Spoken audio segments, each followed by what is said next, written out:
내가 명하는 이 일에 너희를 칭찬하지 아니하나니 이는 너희의 모임이 유익이 못되고 도리어 해로움이라. 먼저 너희가 교회에 모일 때 너희 중에 분쟁이 있다 함을 듣고 어느 정도 믿거니와 너희 중에 파당이 있어야 너희 중에 옳다 인정함을 받은 자들이 나타나게 되리라. 그런즉 너희가 함께 모여서 주의 만찬을 먹을 수 없으니 이는 먹을 때 각각 자기의 만찬을 먼저 갖다 먹으므로 어떤 사람은 시장하고 어떤 사람은 취함이라. 너희가 먹고 마실 칩이 없느냐? 너희가 하나님의 교회를 업신여기고 빈궁한 자들을 부끄럽게 하느냐? 내가 너희에게 무슨 말을 하랴? 너희를 칭찬하랴? 이것으로 칭찬하지 않노라.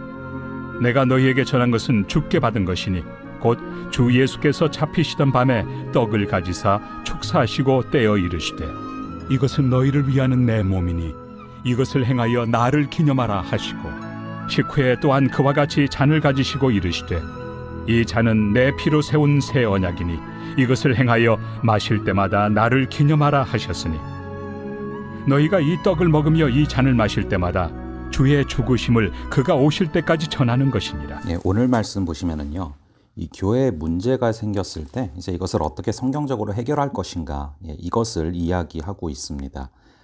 우리가 살면서 호흡이 있는 한 문제가 없을 수 없습니다. 다양한 문제들이 계속 발생을 하는데 이것을 어떻게 성경적으로 해결해 갈 것인가, 이것을 지금 바울이 이야기하고 있는 것이죠. 그 주제는 바로 이 성만찬이었습니다. 그래서 이제 쭉 이야기를 하고 있는데요. 앞의 문제와 다르게 처음부터 굉장히 강하게 비판적인 어조로 나가고 있습니다. 그러면서 이제 18절, 19절에 보시면 먼저 너희가 교회에 모일 때 너희 중에 분쟁이 있다 함을 듣고 어느 정도 믿거니와 분쟁이 있다는 얘기를 해왔는데 그게 뭐 믿겨진다, 그럴 것 같다. 그러면서 19절에 보시면은 너희 중에 파당이 있어야 너희 중에 옳다 인정함을 받은 자들이 나타나게 되리라. 뭐 조금 어렵게 느껴지실 수 있는데요. 역설적으로 이야기를 하는 겁니다. 뭐 누가 옳은지라도 뭐 드러나야 그나마 파당이 있는 유익이 있는 거 아니냐? 왜 파당이 있는 거냐? 뭐 이렇게 얘기를 하는 거죠. 그러면서 이야기하는 것이 그런즉 너희와 함께 모여서 주의 만찬을 먹을 수가 없으니 이는 먹을 때 각각 자기의 만찬을 먼저 갖다 먹으므로 어떤 사람은 시장하고 어떤 사람은 취함이라. 여러분, 이 당시에는요, 주일에 이제 애찬을 먼저 하고 나서 그리고 성만찬이 있었습니다.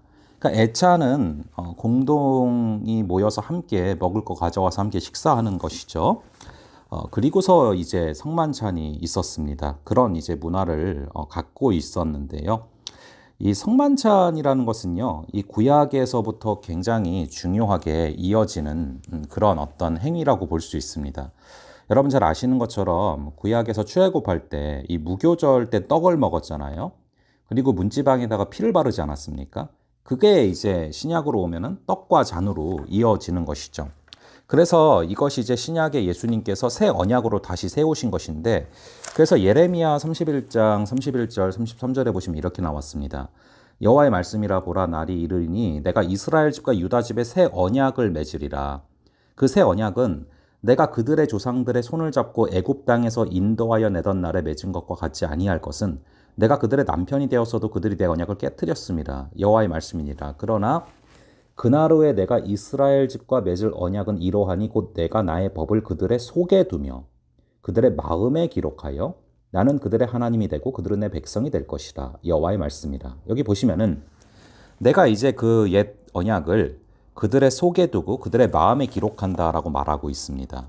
즉 이 성만찬을 통해서 이 구약의 그 무교절과 문설주에 피를 발라서 구원받았던 이것들을 단 한 번에 이루시고 이것들을 우리의 마음속에 두신다라는 거예요. 마음속에 기록해 주신다는 것입니다.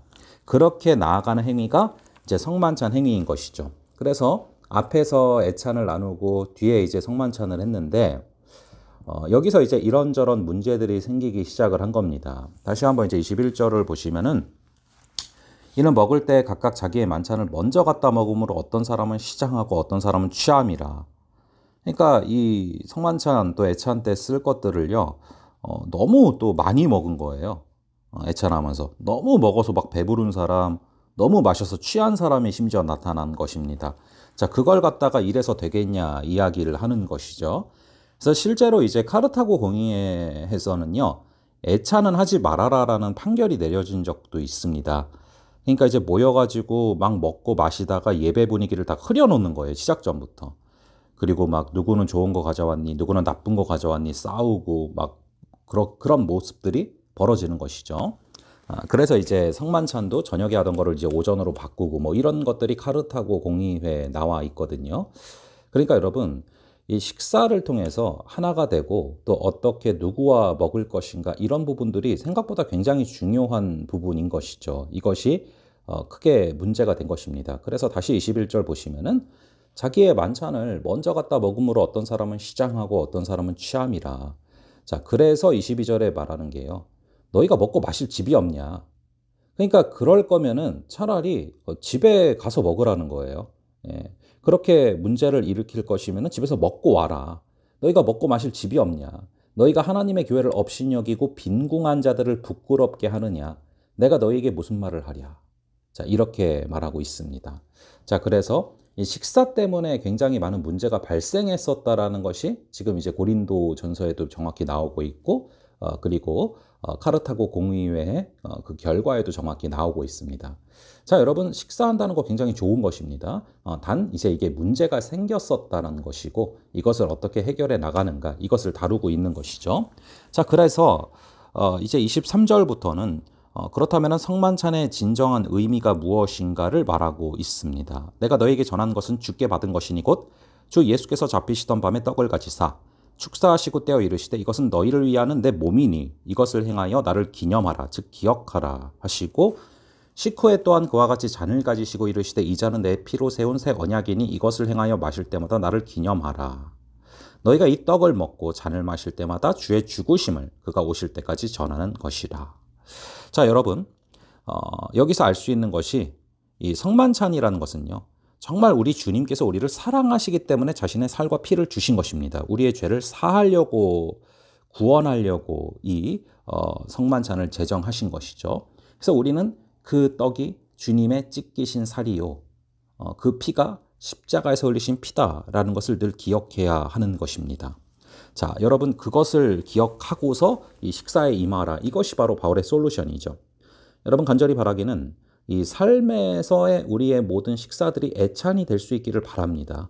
그래서 우리가 식사 때마다 기도하는 이유가 거기에 있잖아요. 이것이 단순한 그냥 식사가 아니라 이 식사를 통해서 우리가 정말 하나님의 뜻을 이루고 식사를 통해서 또 함께 식사하는 사람과 또 어떻게 식사를 하느냐에 따라서 또 사랑의 교제가 일어나고 또 하나됨이 일어나고 또 식사를 통해서 그냥 먹는 것이 아니라 고린도전서 3장 16절의 말씀처럼 내 몸이 하나님의 성전이기 때문에 내 몸을 좋은 것으로 채우는 것, 정말 몸에 좋은 것을 먹으면서 또 나를 성전으로 세워가는 것, 이렇게 삶의 식사들이 애찬이 되어야 한다라는 것이죠.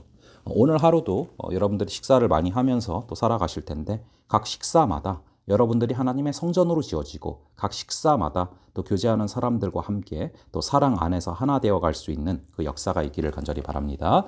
잠시 기도하겠습니다. 아버지 하나님 감사합니다. 이 사도 바울의 또 이 말씀을 통하여서 우리가 정말 이 식사 가운데 생기는 또 문제들, 또 식사 가운데 생기는 애매한 부분들을 다시금 또 묵상해 보게 됩니다.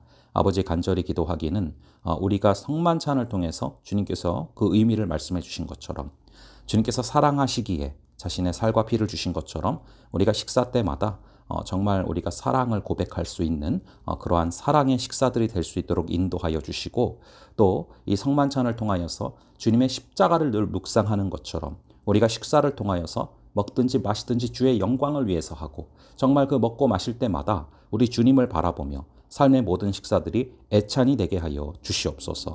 날마다 기도함으로 또 날마다 우리 몸에 좋은 것을 먹음으로 하나님의 성전으로 세워나가는 그런 귀한 식사가 되게 하여 주시옵소서. 주님께서 잡아주실 줄을 믿사오며 이 모든 말씀 우리 주 예수 그리스도의 이름으로 기도합니다. 아멘. 예, 그럼 다음번에 또 뵙도록 하겠습니다.